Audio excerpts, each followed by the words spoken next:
Reverendíssimo Padre Pedro, caríssimos diáconos, queridos irmãos e irmãs, estamos celebrando hoje o domingo da Páscoa, é o dia central para todo católico. A nossa fé se baseia nesse dia. E por isso São Paulo nos diz na carta aos Colossenses: se ressuscitastes com Cristo, esforçai-vos por alcançar as coisas do alto, onde está Cristo, sentado à direita de Deus. Aspirai às coisas celestes e não às coisas terrestres, pois vós morrestes e vossa vida está escondida com Cristo em Deus. A Páscoa é festa por excelência, a alegria sem motivos, a alegria sem sombra dos cristãos. A missa é a grande oração de ação de graças, na qual revivemos aquele mesmo entusiasmo dos cristãos primeiros que viram Jesus ressuscitado. Eis o motivo desta incomparável alegria. Se é justo louvar a Deus a todos os momentos, quanto mais o é neste dia em que Cristo, nossa Páscoa, imolado para expiar os pecados do mundo, nos comunica a vida pela sua morte e ressurreição. A Páscoa é a destruição do pecado, a vitória sobre a morte, a recuperação da vida divina, a promoção do nosso próprio corpo à imortalidade. Perante tantas certezas, toda a tristeza deve ceder, deve acabar. Páscoa é alegria e nós vivemos na Páscoa. Cada domingo é como uma pequena Páscoa. Na liturgia, de fato, o Senhor morre novamente para nos salvar e ressuscita novamente para pôr outra vez a esperança em nossos corações. Diz São João: de tal modo Deus amou o mundo que lhe deu seu Filho único, para que todo o que nele crer não pereça, mas tenha a vida eterna. Percebamos bem o que diz ele no final. Não é algo a ser conquistado, diz São João, tem a vida eterna, ou seja, agora, já possuímos agora a vida eterna começada em semente. E essa semente deve ser regada, cuidada, para assim gerar muito fruto. O tempo antes da Páscoa representa as tribulações que passamos nesta vida. O que celebramos agora, depois da Páscoa, significa a felicidade que alcançamos na vida futura. Portanto, antes da Páscoa, celebramos o que estamos vivendo nesse tempo. Depois da Páscoa, celebramos e significamos o que ainda não possuímos plenamente. Eis porque passamos o primeiro tempo em jejuns e orações. No segundo, porém, que estamos celebrando hoje, a partir de hoje, deixando os jejuns, nos dedicamos ao louvor de Deus. É este o significado do aleluia que cantamos. A Páscoa cristã é o grande dia que o Senhor fez para nós. É o dia da nova criação. Cantamos no Salmo: este é o dia que o Senhor fez para nós. Alegremo-nos e nele exultemos. O Senhor fez toda a criação em 7 dias. Uma das primeiras coisas que ele criou foi a luz. Fiat lux, faça-se a luz. Tendo o homem caído no pecado, a ressurreição de Jesus, a nova luz que ilumina os nossos corações, que é a grande maravilha que o Senhor operou, fez do domingo o 8º dia, o dia da nova criação, o dia da humanidade restaurada e elevada com Cristo pelo batismo. Não vivemos para os dias de trabalho, nem para os dias de descanso, mas para o dia do Senhor. De segunda a sexta, dia do trabalho, não vivemos para esse dia. Isso deve estar sempre ordenado para o dia.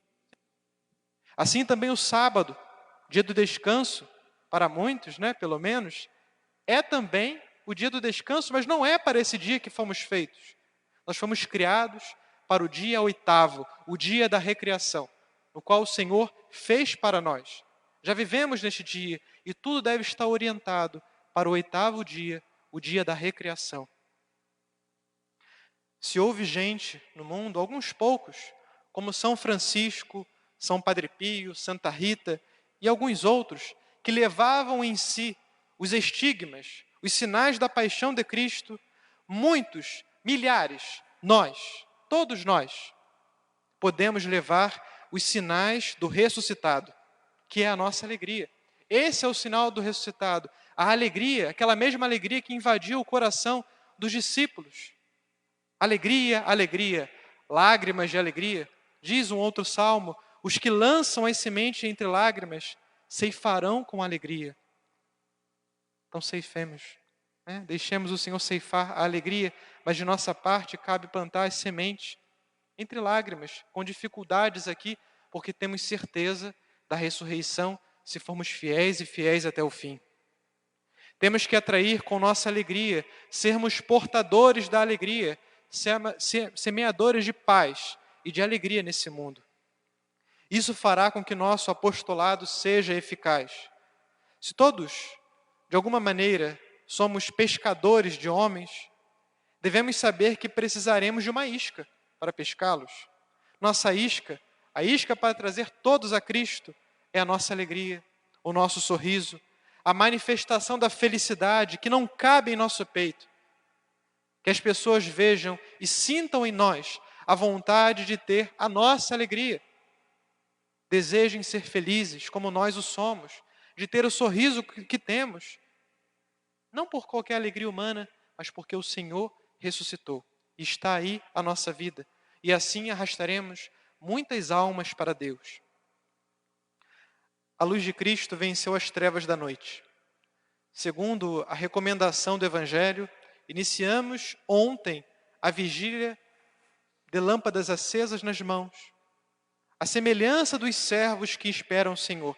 A semelhança das virgens que estão à espera do esposo, para que quando ele vier, nos encontre vigilantes e nos faça sentar à sua mesa. Queremos do fundo de nossa alma encontrar a paz. Salomão, no Antigo Testamento, Salomão significa o pacificador. Jesus é mais que Salomão, é o Shalom, é a paz. Não uma paz causada por motivos humanos, uma pacificação temporária, mas uma paz definitiva, a paz que brota em nosso coração. Dizem que há paz nas civilizações, mas os cidadãos não cumprem as leis. Dizem que há paz nas famílias, mas os filhos não obedecem aos pais. Dizem que há paz interior, e cada um tem dentro de si a maior e pior das guerras, contra o pecado. A razão manda e o racional não obedece. Nele impera os apetites, os desejos. Chama-se paz e é dissimulação, dependência, mentira, quando não traição, como a de Judas, que com um beijo de paz, aquele beijo que ele dá no Senhor, significava a paz, desejar a paz, e assim ele entregou Cristo nas mãos dos inimigos.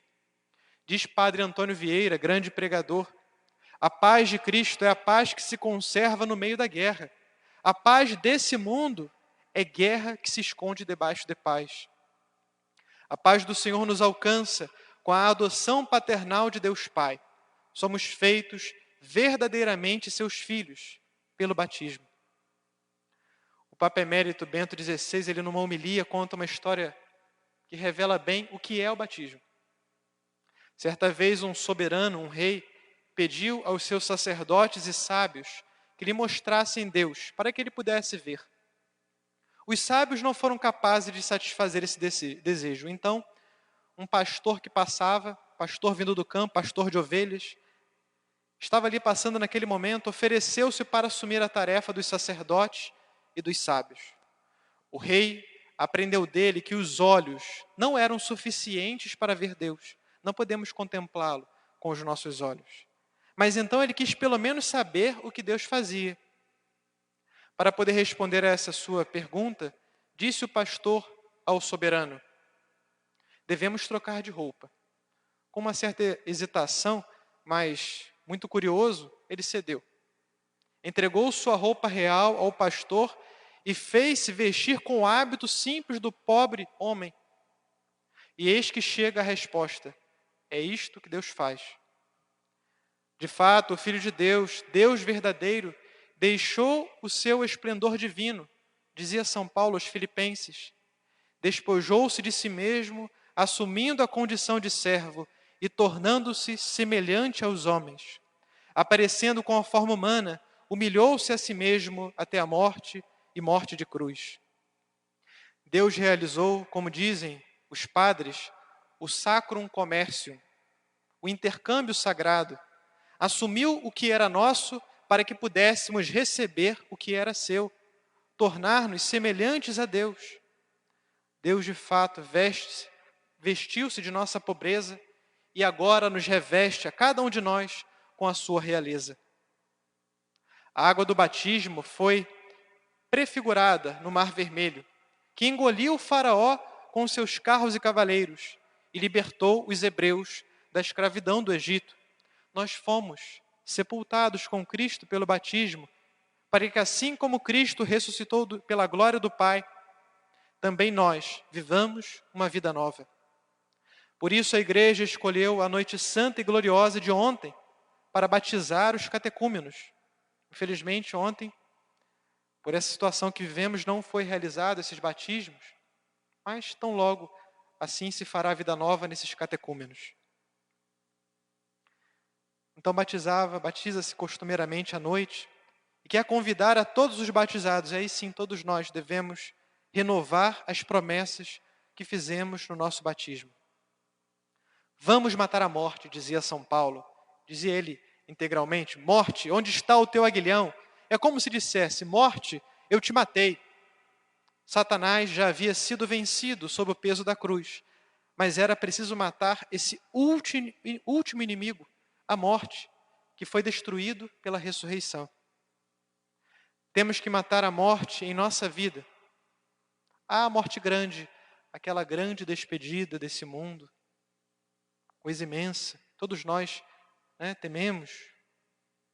E há a morte pequena, que são as humilhações, as doenças, as contradições, as dores. Vamos matar essa morte com alegria, viver a alegria no meio das tribulações, rejubilarmos como São Paulo, transbordo de alegria no meio de todas as minhas tribulações, e termos a certeza de que Deus é o Senhor da história e de toda a criação. A história terá um final como teve um princípio. Começou quando o mundo saiu das mãos de Deus e acabará quando Ele voltar a tomá-lo de novo em suas mãos. O final da história que os homens constroem, que nós construímos, é a morte. Mas o final da história que Deus constrói é a ressurreição. Pela glória do Pai, assim também nós levemos uma vida nova. Por último, queria contar uma história real. Um conquistador espanhol chamado Hernán Cortés, durante a expansão marítima, ele veio para a América com a finalidade de trazer a fé católica para a nossa terra, para toda a América Latina. E aqui, com todos os que vieram nas caravelas, iniciar uma vida completamente nova, uma vida nova, sem pensar na vida passada. Ele ficou muito famoso porque, para que ninguém tivesse tentação de voltar à antiga vida, ateou fogo nas caravelas. Ninguém poderia voltar para a Espanha. Nós também devemos atear fogo em qualquer coisa que possa nos levar à vida passada, à vida sem Cristo. Qualquer coisa que nos leve a essa vida sem o ressuscitado. Qualquer coisa que nos sirva de tentação e que nos faça perder a vida que Cristo nos deu no dia do batismo. Aleluia, aleluia, Cristo ressuscitou. Aleluia, aleluia, continua a dizer a igreja depois de 20 séculos. É como um ribombar daquela alegria do primeiro encontro com Cristo ressuscitado. Esse é o motivo da nossa fé, da nossa alegria, da nossa esperança. Amém.